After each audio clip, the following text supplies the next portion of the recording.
আসসালামু আলাইকুম। আজকে তোমাদের সাথে আমি একটি গল্প শেয়ার করব। যে গল্পটা শেয়ার করার জন্য আমি বিগত ১ বছর ধরে অপেক্ষা করতেছি। গল্পটা শুরু করার আগে আমি আমার পরিচয় দিয়ে নিই। আমি মোহাম্মদ লুকমান হোসেন, পড়াশোনা করতেছি বুটেক্সে। তো গল্পটা হচ্ছে কি, কালকে আমাদের মুসলমানদের একটি খুবই আনন্দের দিন। আমাদের যেটা হচ্ছে একটা ঈদ, বছরে ২ বার আসে এবং যে ঈদটা সবচেয়ে বেশি আমাদের মধ্যে মানে আনন্দ কাজ করে সেটা হচ্ছে কালকের দিনটা, ঈদুল ফিতর।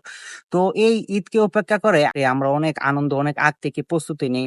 তো তুমি যদি আজকে আজকে এই চাঁদ রাতে যদি ফেসবুকে ঢুকো তাহলে অনেক কিছু দেখতে পারবা। অনেকে দেখবা স্বপ্নে যাবে বাড়ি আমার গান দিয়ে পোস্ট করতেছে। কিন্তু অনেকেরই এই বাড়ি ফেরা হবে না। যারা এডমিশন ক্যান্ডিডেট আছে তোমাদের অনেকেরই, যারা পরীক্ষায় ভালো রেজাল্ট করতে পারো নাই বা ভালো র্যাঙ্ক আসে নাই, তোমরা অনেকেই দেখবা তোমরা ঢাকায় থেকে পড়াশোনা করতেছো, তোমরা মানে বাসায় ফিরতে পারতেছো না, তোমার বাসায় ফিরতে মন চাচ্ছে না।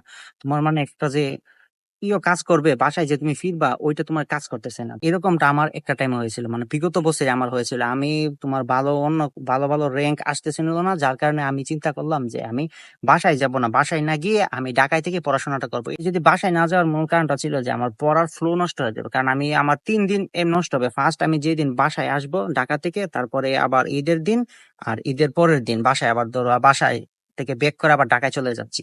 তো আমার ৩ দিন নষ্ট হবে। ৩ দিন নষ্ট হলে তারপর আমার কি হবে, আমার পড়ার ফ্লোটা নষ্ট হয়ে যাবে, কারণ আমি একটা স্পিডে পড়তেছি, তারপরে আমি আবার পড়া অফ করে দিচ্ছি ৩ দিন, আবার আমার পড়াটা শুরু করতে একটু মানে হয়ে যাবে। যার কারণে আমি ঢাকায় থাকি, ঢাকায় ঈদ করি এবং বাসায় আসি না। কিন্তু ঢাকায় থেকে আমার অনেক কষ্ট হয়েছিল, এবং ওই কষ্ট হয়েছিল এরকম যে কষ্ট না, ওইখান থেকে আমি অনেক কিছু শিখতে পারছি। আমি হঠাৎ যে পরিবেশে কখনো মানে বেড়ে ওঠে না, হঠাৎ আমি মা বাবাকে ছেড়ে ঢাকায় মানে একটা মেসের মধ্যে, ওই রুমের মধ্যে পড়তেছি। যেই মানে ঈদের দিন আমি প্রায় ৭ থেকে ৮ ঘন্টা মনে হয় পড়েছিলাম, এবং এরকম একটা সাবজেক্ট পড়েছিলাম যে সাবজেক্টটা আমার কখনোই মানে পড়তে ইচ্ছে করতো না। বায়োলজি অণুজীব চ্যাপ্টারটা, ওই চ্যাপ্টারটা আমি পড়েছিলাম যে আমি ওইটা পারি না, আজকে এরকম একটা কাজ করব যেটা করলে আমার দিনটা আমার সার্থক হয়। কারণ আমি একটা ঈদের মতো একটা দিন আমি স্যাক্রিফাইস করতেছি। আমি বাসায় যাই না, কিন্তু আমি ঈদের নামাজ পড়েছিলাম, আমি বিকালে ঘুরতে বের হয়েছিলাম, কারণ আমার আমার চিন্তা ছিল যে শুধু এই ঈদটা আমার বছরে একবার আসবে।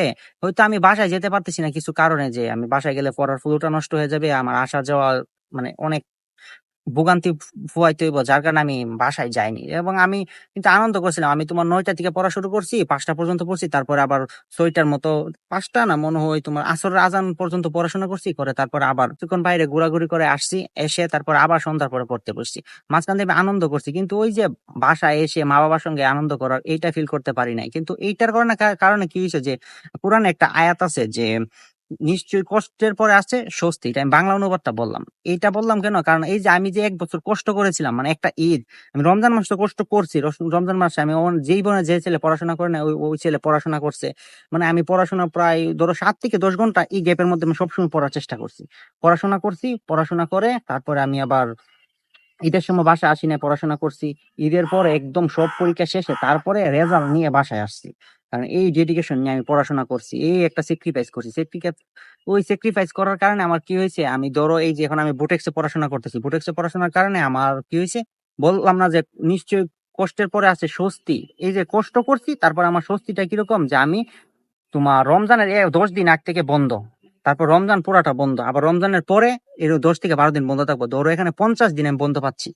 এই যে আমার লাইফে এখন কিন্তু আমার কোনো প্যারা আছে, বাট আমার সেরকম যে আমার আগের মতো নাই, কেউ পড়ার জন্য চাপ দিতেছে না, কিছু করতেছে না, আমি আমার মতো চলতে পারতেছি, রমজানে বাসার মধ্যে মানে করতে পারতেছি, ইফতার সিহরি সব করতে পারছি, ফ্যামিলির সাথে করতেছি। এই যে আমি কিছুদিনের জন্য কষ্ট করছি, কষ্ট করার কারণে কিন্তু আমি এখন মানে মোটামুটি একটা মানে ভালো একটা করতে পারতেছি, আনন্দ করতে পারতেছি। তাই তোমরা হয়তো অনেকেই অনেকেই এরকম আছে, আমি দেখছি ঢাকায় থাকে। কারণ ভালো রেজাল্ট না হলে মূলত মনে শান্তি আসে না, মনে শান্তি না আসার কারণে দেখা গেছে তোমার ওই যে বাড়িতে আইসা তুমি শান্তি পাইবা না, যার কারণে অনেকে আসে না, বা আমি আসছিলাম না। তো তোমরা অনেকে আসবা না জানি, কিন্তু তোমরা এই দিনটাকে, অনেকে আবার কি করে ওই দিনটাকে, ঈদের দিনটাকে যে আসি নাই যেহেতু ওই খেলায় খেলায় কাটাই দেয়। তুমি যেহেতু আসো নাই, তো ওইটা একটু ইনভেস্ট করো, ওই টাইমটা ইনভেস্ট করার চেষ্টা করো, যেহেতু আসো না। আর যদি তুমি ধরো তুমি ঢাকায় থেকে পড়াশোনা করতে পারবা না, তাহলে বাসায় চলে আসো। আর বাসায় চলে এসে তুমি পড়াশোনা না করলেও চলবে, ২-৩ দিনে কিছু ক্ষতি হবে না, কারণ আমার কাছে লেগেছিল ক্ষতি হবে, যার কারণে আমি পড়েছি, কারণ আমার পড়ার ফুল নষ্ট হয়ে যাবে। এই জন্য তোমাদের সাথে আমার শেয়ার করার, আমার এটা টার্গেট ছিল যে আমি চান্স পাবো, চান্স পেয়ে আমি এটা তোমাদের সাথে শেয়ার করব। কারণ এটাই আমার মেইন একটা পারপাস ছিল, এবং এইটাই আমার পড়াশোনার মানে একটা মানে ফ্লো, মানে আমার যে পড়াশোনার একটা মোটিভেশন হিসেবে কাজ করছিল। কারণ ঈদের দিন ভাই, আমি ঈদের রমজান মাসে পড়ি নাই, আবার ঈদের দিন পড়াশোনা, তো আমি ঈদের দিনও পড়াশোনা করেছিলাম। তো তোমাদের হয়তো এরকম দিন আসছে এখন, আবার সামনে দেখবা তোমরা যদি সঠিকভাবে টাইমটা ইউটিলাইজ করো, তোমাদের একটা মানে তোমার মতো একটা ভালো দিন আসবে, আমার চেয়ে আরো ভালো দিন আসবে। এটা তোমরা বিশ্বাস করো, তোমরা তোমাদের পরিশ্রমটা তোমার 100% দিয়ে যাও, দিয়ে সামনে যে এক্সাম গুলো আছে ওই এক্সাম গুলার তোমার টাইমটা কাজে লাগানোর চেষ্টা করো। দেখাবো অন্য কোনো ভিডিওতে। সবাইকে অগ্রিম ঈদ মোবারক। আসসালামু আলাইকুম।